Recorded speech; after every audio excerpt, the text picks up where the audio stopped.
Birodar, unutma, ochlikdan keyin to'yishlik bor.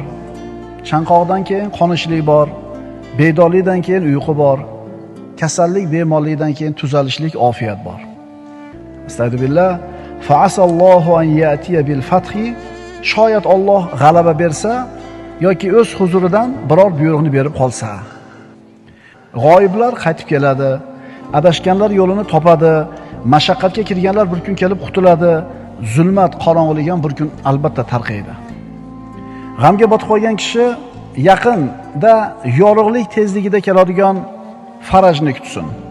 Birodarlar, tun o'zini eng qorong'u lahzasiga yetdimi? Bas, undan keyingi lahza yorug'likka, tongga qarab yurishlik bo'ladi. Tunni eng qorong'u qismi ne? Soat necha bo'ladi? 3 deylik. 3 bo'ldimi? Cho'qqisiga chiqdimi qorong'ulik? Endi 3 dan 1 sekund o'tdi, endi yorug'likka qarab yuradi. Agar birodar oldingda uzundan uzun sahroni ko'rib turgan bo'lsang, bilginki, uni ortida albatta yam-yashil vodiylar, bog'lar, soya salqinlar bor. Arqon birodar tortilib taranglashdimi? Demak, uzilishga oz qoldi. Mashaqqatlar cho'qqisiga, bizi tilda pikiga yetdimi? Endi buni bu yog'i yengillikka yurishlik bor. Alloh azza va jalla bu borliqni qanday yaratdi? Bu borliqda yig'i bilan kulgu birga bo'ladi. Dard bilan shifo birga yuradi. Xavotir bilan xotirjamlik doim yonma-yon turadi. Payg'ambarimiz sollallohu alayhi vasallam aytadilar: "Va annal faraja ma'al karbi va anna ma'al usri yusra." Albatta qayg'u bilan birga xursandchilik bor, qiyinchilik bilan birga yengilchilik bor. Boshing og'riyotgan bo'lsa, birodar, tishing, qulog'ing, ko'zing, boshqa a'zolaring sog' turibdimi? Boshing og'riyotganda bitta mashaqqat bo'lsa, oldida 5 ta yengillik turibdi. Agar ishing yurishmayotgan bo'lsa, taning sog' bo'lib turibdi, yurting tinch turibdimi? Demak, bitta mashaqqat bor, oldida 2 ta yengillik bor. Shuning uchun mashaqqat bilan yengillik, ya'ni mashaqqat bilan birga yengillik bo'ladi degani ma'nosi shu. Sen faqat bitta mashaqqatni ko'rasan-da, oldidagi 10 ta yengillikni ko'rmaysan. Mana shu yengilliklarni ko'rishni o'rgansang, ustingda turgan mashaqqat, mehnat yengil bo'ladi. Birodar, soching to'kilyaptimi? Tishing to'kilmayapti-ku, to'g'rimi? Tirnoqlaring to'kilib ketmayaptimi? Shuning uchun bitta mashaqqatning oldida albatta bir qancha yengilliklar bo'ladi, faqat shu narsani ko'rishni bilishligimiz kerak. Shuning uchun birodar, faqatgina yo'q narsaga qaravermasdan, bor narsaga ham qarashni o'rgan. Holing ancha yaxshi. Ibrohim Halilullohni olov kuydirmadi. O'tkirg'itishdi. Lekin u davrda o'tkirg'itgan paytda Ibrohim Halilullohni Alloh taoloning Rabboniy inoyati o'rab turgan edi. Shuning uchun o't kuydirmadi. Qulna ya naru kuni bardan va salaman ala Ibrohim. Biz aytdik deydi Alloh taolo, ey o't, Ibrohimga sovuq bo'l, salomat bo'l. Alloh azza va jalla rioyasi, inoyati bor mu'minlarga. Kalimulloh Musa alayhissalom u kishini dengiz cho'ktirmadi. Dengizga kelib qoldi yahudlar bilan. Ularning orqasidan quvib Fir'avn keldi katta qo'shini bilan.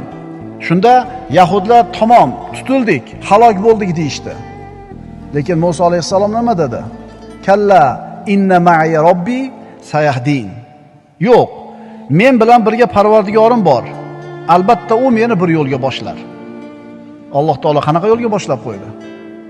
Birodar, musulmon banda uni ustiga kelayotgan musibatlar, mashaqqatlar ham Alloh taoloning taqdiri ekanligini bilishlik kerak. Bu mashaqqatlar anbiyolarga ham kelgan. Nimaga kelgan ularga? Robbilari haqidagi gumonlarini sinashlik uchun. Alloh taolo aytadi: "Men bandamning gumonidaman. Men haqimda qanday gumon bo'lsa, shundayman" deydi. Yordam beradi deb gumon qilsa yordam beradi, meni tashab qo'ydi desa tashab qo'yadi. Alloh duoyimni ijobat qiladi deb aniq gumon qilib, aniq ishonib Allohga duo qilsa, duosini ijobat qiladi. Meni duomni eshitarmikin deb ikkilanadigan bo'lsa eshitmaydi. Payg'ambarlarga ham sinov kelgan birodarlar. Robbilar tarafidan kelgan yengillikni kutadimi, kutmaydimi? Mana shu sinovni ular boshlaridan o'tkazishgan. Shuning uchun ustingga musibat keldi. Bitta mashaqqat, bitta musibat. Lekin yonida Robbingga duo qilish imkoniyating turibdimi? Demak, bitta mashaqqatni oldida bitta yengillik turibdi. Bitta musibat keldi, bitta mashaqqat keldi. Iymoning salobatmi? Iymoning salomat. Duoying ijobat bo'lishiga ishonching bormi? Bor. Shuni o'zi mashaqqatni oldida bir qancha yengilliklar bor ekanligini bildirmayaptimi? Birodarlar, musibat bor, yonida duo bor. Musibat bor, yonida iymon bor. Musibat bor, yonida sabr qilsang ajr olishing umiding bor. Musibat bor, yonida sog'liging bor, oilang bor, yori birodarlaring bor. Musibat bor, atrofingda shu musibatni yengishlikka senga yordam beradigan birodarlaring bor. Birodarlar, inna ma'al usri yusra. Albatta, bitta mashaqqat, qiyinchilik bilan bir qancha yengilliklar yonma-yon turadi, deyapti. Shu yengilliklarga qarashni o'rganaylik, shunga odatlanaylik. Ma'sum zot sallallohu alayhi vasallam g'orda o'zining do'sti Halili Abu Bakr Siddiq bilan o'tirar ekan, mushriklar g'orda og'ziga kelishdi. Abu Bakr Siddiq Rasululloh bilan g'orda o'tirar ekanlar, ularning oyoqlarini ko'rib turardi. Shunda yig'ladi. Abu Bakr Siddiq yig'ladi. Qo'rqdi, xavotir qildi. Rasululloh sallallohu alayhi vasallam: "Ya Abu Bakr, nimaga yig'layapsiz?" "Ya Rasululloh, agar oyog'ini ostiga qarasa, engishib g'orning ichiga qarasa ko'rib qolardi bizni", dedi. Nabiy sallallohu alayhi vasallam nima dedilar? "Ma zannuka ya Abu Bakr bi ithnayn, Allohu salisuhuma." Uchinchi sherigi Alloh bo'lgan ikkita odam haqida qanday gumondasiz? Ana birodar, musibat, mashaqqat turibdi, lekin Robbisiga bo'lgan iymoni bor payg'ambarimizning. Parvardigori saqlashligiga bo'lgan ishonchi bor. Ana bitta mashaqqat oldidagi qancha yengilchilik. Shunda ularga Alloh tomonidan xotirjamlik keldi, g'alaba keldi, Alloh saqladi. Astagfirullah. La yukallifullohu nafsan illa ma ataha, sayaj'alullohu ba'da usrin yusra. Mana bu oyat ham sen bilan menga birodar bashorat. Bitta mashaqqatning oldida bir nechta yengilchilik bo'lar ekan. Bitta qiyinchilikning oldida 3 ta, 4 ta, 5 ta yengilchilik bo'lar ekan. Endi bitta mashaqqatdan keyin ham ko'p yengilliklar bo'ladi. Tushunyapsizlarmi? Problema bitta, yonida 4 ta yengillik bor. Problema bitta, problemadan keyin 10 ta yengillik bor. Alloh hech bir jonni o'zi unga ato etgandan boshqa narsaga taklif qilmas.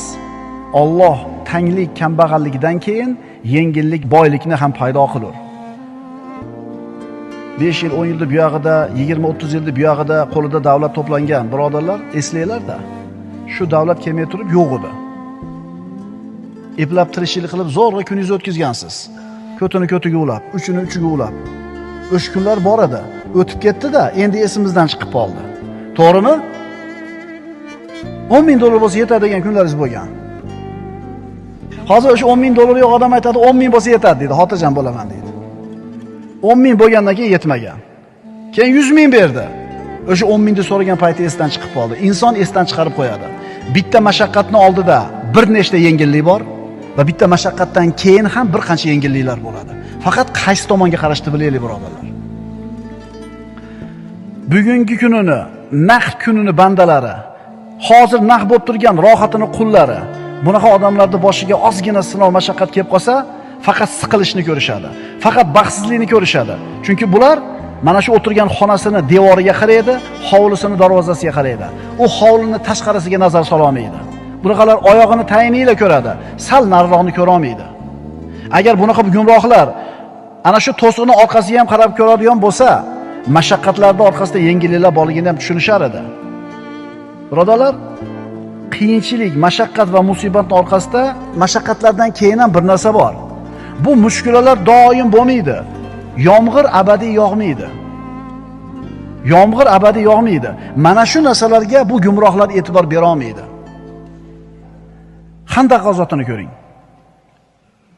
Musulmonlarning ustiga Madinada turgan paytlarida kelgan mashaqqatning eng og'iri bo'ldi. Madinaga hijrat qilib kelib, musulmonlar ustiga tinimsiz mashaqqatlar, tinimsiz sinovlar, qiyinchiliklar, ana shu cho'qqisi mashaqqatlarni Xandaq g'azoti kuni bo'ldi. Madinaning shimol tarafiga Quraysh mushriklari 10 ming kishilik qo'shinni yig'ib kelib joylashtirishdi. Musulmonlar Xandaq qazib himoyalanishga majbur. Orqa tomondagi Banu Qurayzaning xiyonati ma'lum bo'lgandan keyin Rasululloh bilan Xandaqni qazigan 3 mingta odamdan faqatgina 300 ta odam qoldi Rasulullohning oldida. 3000 ta turuvdi 10 mingtani oldida.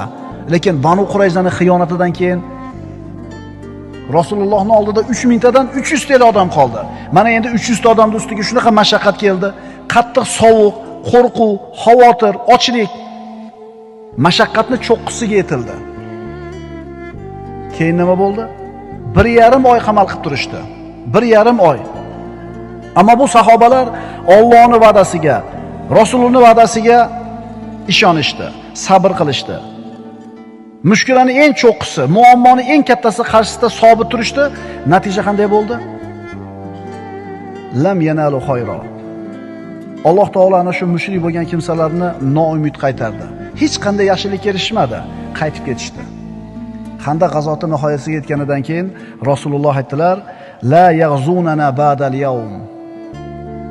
Endi buni bu yog'iga bizni ustimizga qo'shin tortib kelisha olmaydi ular. Ana mashaqqat cho'qqisiga chiqdi, endi qaytdi. Shuning uchun aytyapmiz-da, yomg'ir abadiy yog'maydi. Bu ustingda turgan mashaqqatlar abadiy bo'lmaydi. 1 oydir, 1 yildir, 2 yildir, 5 yildir tugaydi. Faqat nima qil? Shu mashaqqatda turganingda yengilliklarni ko'rishni o'rgan. La yukallifullohu nafsan illa ma ataha. Alloh hech bir jonni o'zi unga ato etgandan boshqa narsaga taklif qilmas. Alloh tanglik, kambag'allikdan keyin boylikni, yengillikni ham paydo qilar. Mana shu qiyinchilik va yengilchilik haqida sahobalarning bir qancha so'zlarini o'qiymiz. Abdulloh ibn Abbos roziyallohu anhu aytadi: "Bitta mashaqqat ikkita yengilligini yenga olmaydi." Aytdik-ku, bitta mashaqqatning oldida eng kamida 2 ta yoki 3 ta yengillik bo'ladi. Endi bitta mashaqqat ikkita yengilligini yega olmaydi, deyapti. Ummatning donishmandi bo'lgan Abdulloh ibn Abbos roziyallohu anhu. Abdulloh ibn Mas'ud roziyallohu anhu aytadi: "Agar bitta mashaqqat bir kavakka kirib ketsa, yengillik quvib uni orqasidan albatta kiradi. Yengillik 2 ta bo'ladi yo 3 ta bo'ladi." Ibn Mas'ud yana aytadi: "Agar bir mashaqqat kavakka kirib olsa, uni ortidan yengillik kiradi-da, uni u yerdan haydab chiqaradi." Faqat musulmon odam e'tiqodi shunday bo'lishi kerakki, mashaqqatning oldida yengilchilik bor. Mashaqqatdan keyin ham yengilchilik bor. Faqat uni ishi sabr qilib, iymon keltirib, duo qilib kutishi. Shoyat bundan keyin Alloh yengillikni ato qilsa. Mana fa inna ma'al usri yusra, inna ma'al usri yusra. Bas albatta har bir og'irlik, mashaqqat bilan birga yengillik ham bordir. Yana takrorlanyapti shu so'z. Albatta har bir og'irlik, mashaqqat bilan birga bir yengillik ham bordir. 2 marta takrorlayapti. Bu oyatda musulmon kishiga bashorat bor. Qiyinchilik davomiy bo'lmaydi. Doim yengillik yonida bo'ladi. Surada Alloh subhanahu va taolo mana shu ma'noni 2 marta takrorladi. Ta'kidlab aytdi. Mashaqqat bitta deb zikr qilindi, ammo yengillik esa nakira qilib zikr qilindi. Nima degani? Bitta emas degani. 2 ta, 3 ta, 5 ta, 10 ta. Ma'qulmi? Bitta mashaqqat bor, yonida son sanoqsiz yengilchiliklar bor. Qoida: yengilligini kutib yashash eng yaxshi ibodat hisoblanadi. Yengilligini kutib yashash eng yaxshi ibodat bo'lib hisoblanadi. Bo'ldi endi, tugadi endi, tugadik. Biroq uni yupatishga harakat qilsa, u tushkunlikka tushaveradi. Ya bo'ldi, tugadi demay o'sha tugadim, bo'ldi, menda xodim. Nimaga yashayapsan? Umid qilyapsan, shuning uchun yashayapsan. To'g'rimi? Umiding bor-da. Kunlar almashib turadi, birodarlar. Zamon o'zgarib turadi. Zulmatdan keyin keladigan yorug'lik bor. Tundan keyin keladigan tong bor. Hakim bo'lgan Alloh subhanahu va taolo har kuni bir faoliyatda. Kimnidir ko'taradi, kimnidir tushiradi, kimni boy qiladi, yana kimni kambag'al qiladi. Shuning uchun birodar siqilma. Davomul hali minal muhal. Holatni doim bir xil bo'lishi mahol. Ishlaring yurishib turibdimi? Doim bir xil bo'lavermaydi. Bir kun tushishi bor. Ishlaring yurishmayaptimi? Doim bir xil bo'lavermaydi. Bir kun yurishib ketishi bor. Bas, albatta har bir og'irlik, mashaqqat bilan birga yengillik ham bordir. Albatta har bir og'irlik, mashaqqat bilan birga yengillik bordir. Xulosa, biz ustimizga kelgan bitta mashaqqatni o'ziga tikilib tura olmasdan, yonida turgan bir qancha yengillarga qaraylik, bitta mashaqqatni yengishimiz oson bo'ladi. Bitta mashaqqatga qarab tikilib, bo'g'ilib, siqilib dard oshirmaylik. Chunki uni oldida bir qancha nima bor? Yengillik bor.